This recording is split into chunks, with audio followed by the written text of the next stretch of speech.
Oke, assalamualaikum warahmatullahi wabarakatuh. Halo guys, berdasarkan berita yang disampaikan oleh Pak Bima Arya, ya beritanya ini nih, ya. Assalamualaikum, hari ini 21 September, hari Senin. Tadi dilaporkan jam 6 oleh Pak Andi, penjaga Bendungan Katulampa, bahwa bendungan ini siaga 1. Ketinggian airnya berapa Pak Andi tadi? 250. Nah, sempat bertahan cukup lama, sekarang alhamdulillah sudah turun lagi. Tetapi mohon agar warga Bogor yang berada di lintasan sungai Ciliwung, ada 13 kelurahan, agar waspada. Saya juga baru saja kontak dengan Pak Gubernur DKI untuk menyampaikan agar semua waspada. Mudah-mudahan air cepat menurun, tetapi semua tetap waspada, siaga, dan insya Allah bisa diatasi bersama. Terima kasih. Oke, nah pada hari Senin ya, Senin malam ya, ini ada bendungan Katulampa Bogor. Dari bendungan Katulampa ini bagi airnya banyak ini ya, ada yang sebelah kiri menuju arah Kali Baru itu depannya Cimapar, nanti tembus ke arah Cilengsi sana. Nah, ini adalah Kali Ciliwung atau Sungai Ciliwung yang kemarin debit airnya sudah 250 ya, jadi tinggi sekali. Itu yang menyebabkan bendungan Katulampa siaga 1. Karena apa? Karena di hulu sungai dari Ciliwung ini telah terjadi hujan yang sangat lebat sekali ya. Oke, ini nah di sini karena batu-batunya sudah pada bergeser, maka ditambahkan batu-batu kotak-kotak ya, untuk menahan laju dari air ya. Kalau enggak nanti kena air, dia akan apa? Dia nanti akan menggerus badan dari ini dari bendungan ini. Makanya ditambahkan beberapa semen-semen ya. Ini pun juga sudah mulai ada yang gompel-gompel ya, itu ada juga yang sudah rusak ya. Inilah profil dari bendungan Katulampa ya, yang sebelah sana. Nah, ini kalau sudah begini ya, ini ada pengaturnya ya, gitu ya. Jadi disinilah diatur debit air agar supaya tidak mengenangi Jakarta kalau lagi hujan deras sekali ya.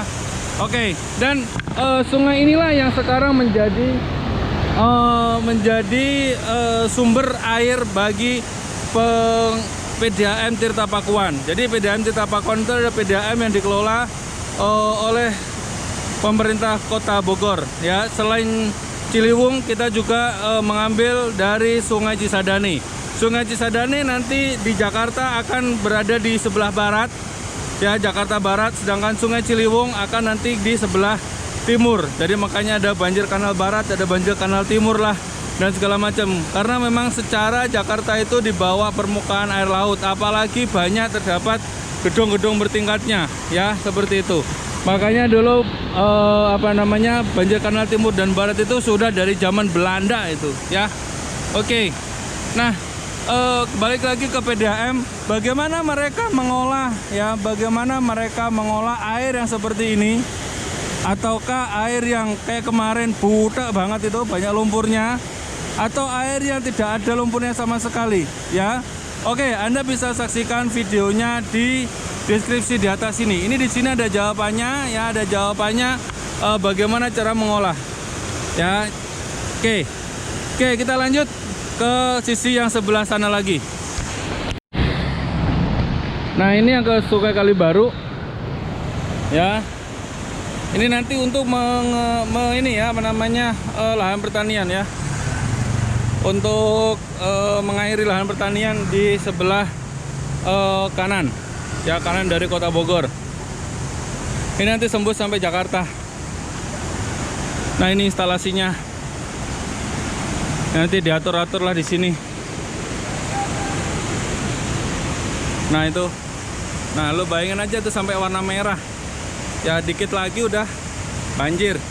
Dikit lagi udah kena di atas. Ya, mungkin yang di sana, yang di daerah jembatan akan ke tol itu mungkin sudah tergenang, mungkin sudah lewat, udah jembatannya udah kacau. Nah, itu sekarang masih hijau, biru, kuning, nanti merah, udah mau di atas sana. Gede banget berarti debitnya. Ini ngaturnya di sini juga.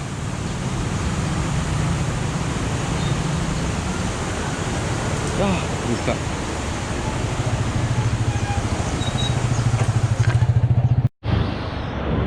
Oke. Nah, ini itu adalah jembatan yang saya maksudkan tadi. Ya, ini jembatan yang saya maksudkan tadi. Jadi ketika kemarin debitnya 250 cm dari dasar, artinya semua bagian itu dia 250 udah pasti tuh kerendam. Ya, makanya dia sudah mulai rusak-rusak itu jembatannya ya. Oke.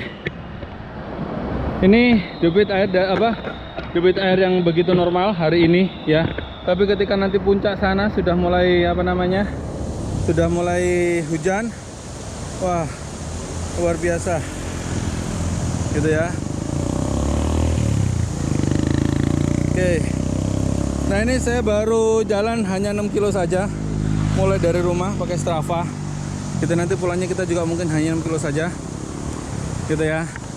Nah, pertanyaan saya adalah ketika PDAM mengalirkan airnya ya, ketika PDAM mengalirkan airnya ke kosan-kosan kalian, apakah bentuknya seperti ini? Nah, tentu jawabannya tidak ya. Anda tadi sudah melihat bagaimana PDAM mengolah air ya, seperti itu. Nah, pertanyaannya adalah tidak di semua tempat di Indonesia atau tidak di semua kota di Indonesia itu dia mempunyai PDAM. Sudah barang tentu di daerah-daerah pelosok tidak ya, tetapi di daerah pelosok yang terjadi apa? Sumurnya masih bersih. Mungkin gitu ya, mungkin aja sumurnya masih bersih. Terus kemudian bisa jadi juga sungainya masih bersih, kalinya masih bersih ya. Tetapi itu pun jangan salah juga. Penduduk kita pun juga tetap di ini ya,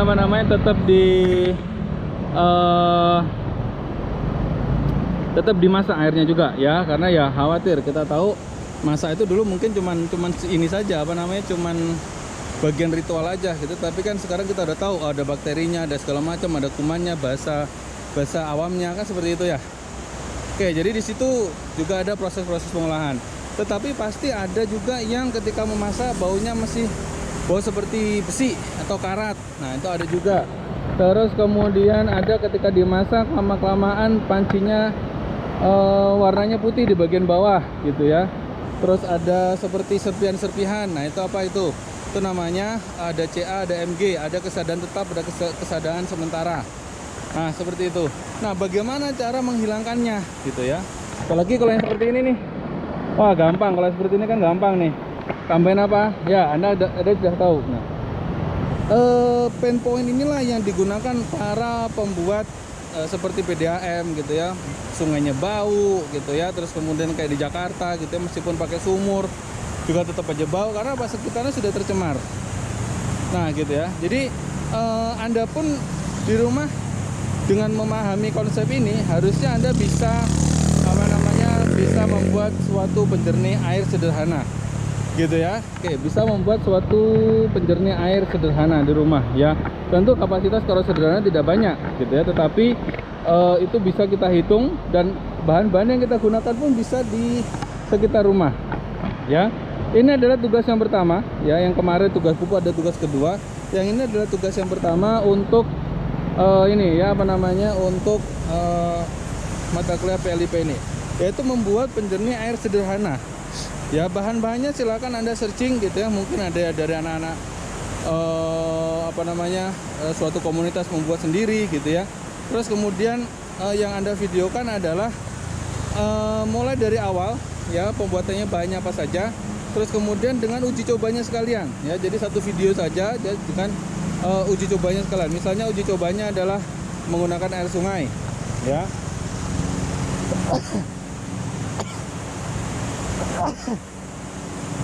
Atau mungkin menggunakan air lumpur gitu ya. Banyak yang seperti di rumah saya ketika hujan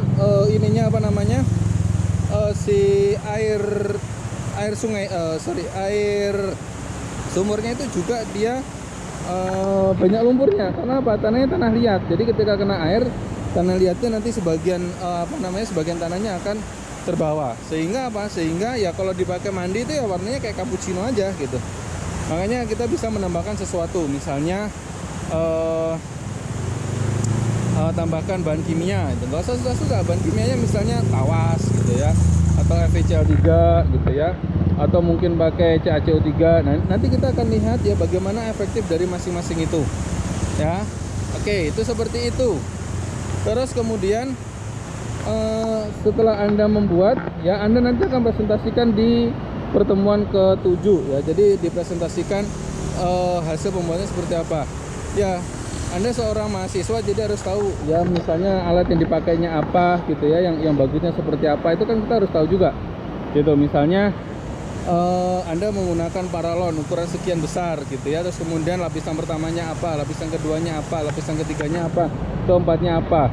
Atau mungkin Anda nanti setelah membuat terus kemudian diimprove, bisa juga ya, diimprove juga gitu.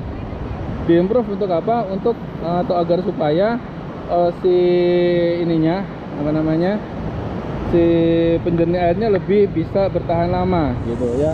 Jadi kalau misalnya airnya seperti ini ya, nanti ada cara-caranya gitu ya. Mungkin dikasih dulu bak penampungan dulu lah, atau seperti apa. Atau mungkin langsung aja Anda punya satu gayung yang apa namanya, yang ini apa namanya, ya sudah airnya air kotor, misalnya nggak ada air kotor Pak di tempat saya, misalnya di daerah apa namanya, di daerah apartemen ya, Anda buat aja, ambil aja dari apa namanya, dari tanah sedikit, terus Anda tambah tanah air, kemudian diaduk, terus kemudian diuji ya gitu kan. Ini bisa macam-macam ya, ada yang menggunakan arang aktif lah, ada yang menggunakan hidup, ada yang menggunakan pasir, ada yang menggunakan saringan dulu gitu ya, macam-macam. Itu tergantung kreasi Anda. Yang penting kita dapat ide bagaimana cara kita menjernihkan air ya, seperti itu.